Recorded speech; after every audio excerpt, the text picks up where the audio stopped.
welcome Miss Philippines! Magugulat ka talaga kapag sasabihin ko sa inyo na bakit best in gown si Ilana Aduana sa presentation na ito. So, i-explain ko sa inyo and mapapaganito ka. Bakit ka Kasi, kung i-observe natin yung eksena niya dito, yung pasarela niya na signature ng kagandahang Flores. Ang galing ng execution niya sa kanyang walk, tapos yung pose na alam mong kagandahang Flores siya. Nag-train, tapos hinasa talaga niya, hindi lang sa Q&A, kundi sa pag-carry niya sa sarili niya, pag-build up pa ng confidence, and sa mga tulong ng kanyang stylist, nag-fully transform na siya. So, eto na si Ilana Aduana competing for the Philippines sa Miss Earth. And kapansin-pansin yung gown niya, no? Kung titingnan mo lang kasi yung gown niya as an audience, mukhang hindi mo pa ata nakikita yung full details niya. Kaya siguro next time na kapag may presentation, tignan yung ulit mabuti yung details ng design ng gowns na sinusuot ng every candidate. And I believe si Ilana Aduana lang ang nagsuot ng gown na merong talagang detail, mas malalim na explanation kung bakit best in gown ito. Ito na yung explanation ng gown made by Ken Batino and courtesy din sa kanya. So ito, healing the earth by closing the gap between actions and plans. Made of hundreds of recycled zippers, this gown exemplifies the eventual consummation of the divide between plans of saving our Mother Earth and putting those plans into action.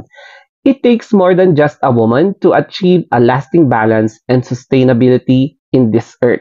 Ayan. So, yan yung preliminary gown competition, if I'm not mistaken, siguro, sa Miss Earth na ginamit ni Ilana Aduana. So, andito yung mga iba pang credits, photography, makeup, ayan, hair.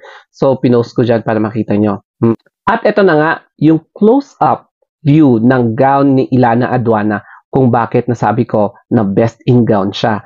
Kasi, recycled yung gown, very earthly, and hindi katulad ng mga iba na sinuot ng mga candidates na for glitz and glamour. Ito talaga may substance yung gown kasi nga zippers yung main attraction dyan. Yung, kumbaga parang yung starring sa movie. So, mapapansin nyo yung mga details. So, the majority of the details na nakalagay dyan ay puro zipper.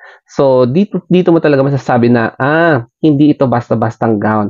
Siyempre, nagko-complement siya sa advocacy ng Miss Earth. Kaya ito, ang panalong design. Kung naaalala nyo, si Ken Batino din ang gumawa sa gown ni Gabriel Basiano. So, ito yung chain gown na ginawa niya. And ang kwento behind that is the night before, mukhang nagkaroon ng malfunction yung gown, no? So, ang ginawa ni Gabriel, minessage niya agad ang designer. So, talagang ni-repair. Tapos, umabot ata ng overnight yung repair. Correct me na lang if I'm wrong dito sa kwentong ito. And, ayun na nga.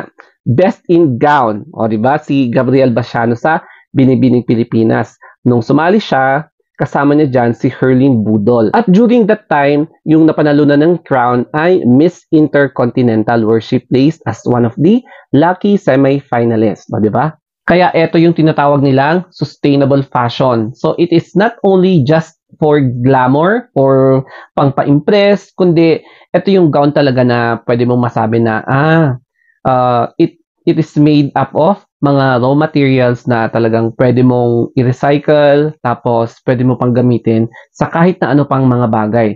Kaya it reminds us na huwag sayangin ang mga gamit. It's because baka pwede pa nating i-recycle yan at gumawa pa ng paraan para magkaroon pa ng other sustainable na items.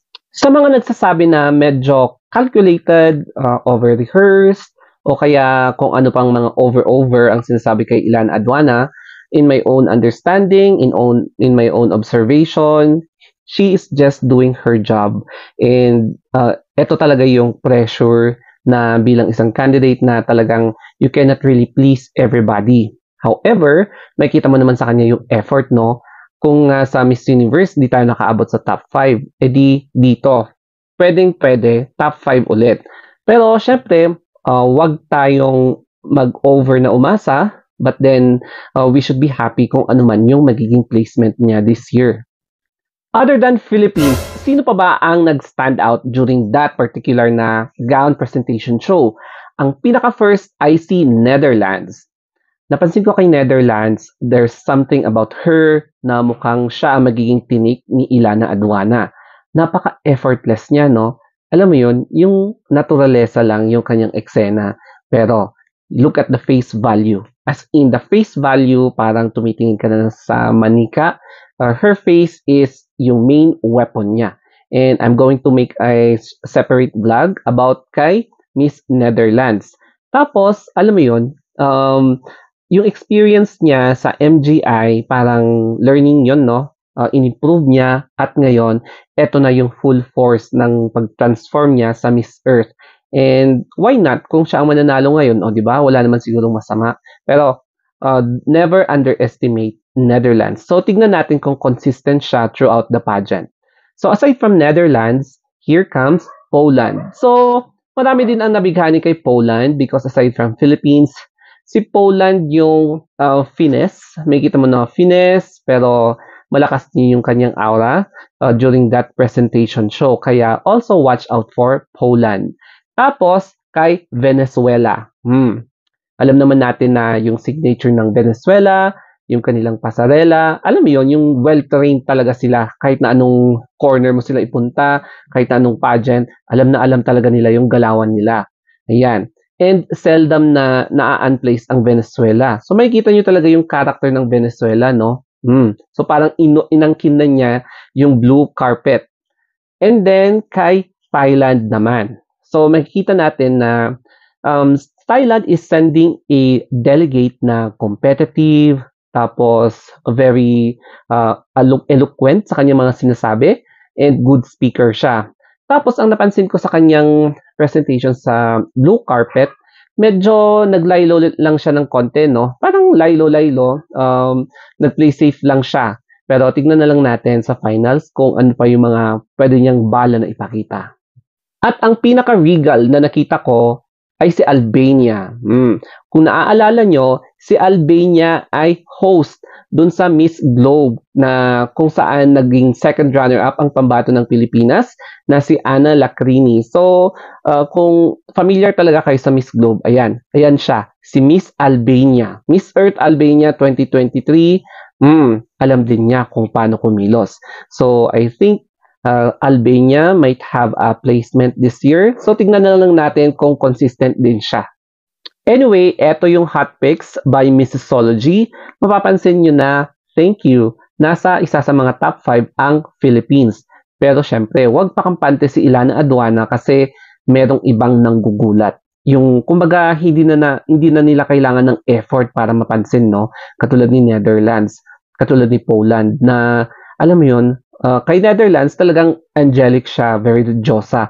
Kay Poland naman, iba yung picture, iba yung sa kilos, sa moving, no? Na mapapansin mo, mas na-appreciate mo siya sa video kaysa sa mga photos lang. Ayun. And then, syempre, andyan si Albania, andyan din si Puerto Rico na hindi ko nabanggit kanina. Puerto Rico, tapos Thailand. Kaya, ayan, marami talagang iba pang surprises. Depende yan sa performance nila, consistency, at kung sino yung talagang makikita mo na deserving na makapasok sa top 20. Anyway, I hope na nagkaroon kayo ng idea on which candidate or kung anong country ang dapat nyong abangan na parang magiging bagong tinik kay Ilana Aduana. Okay, so thank you so much. I hope na may natutunan kayo dito sa video na ito kung bakit best in gown talaga para sa akin yung gown na sinuot ni Ilana Aduana. So good luck to her and more pageant updates, especially sa Miss Earth and of course sa Miss Intercontinental soon. So thank you so much and yan, subscribe na lang kayo or follow kapag gusto nyo yung pageant vlogs ko or non-pageant vlogs. Okay, so ingat and think positively.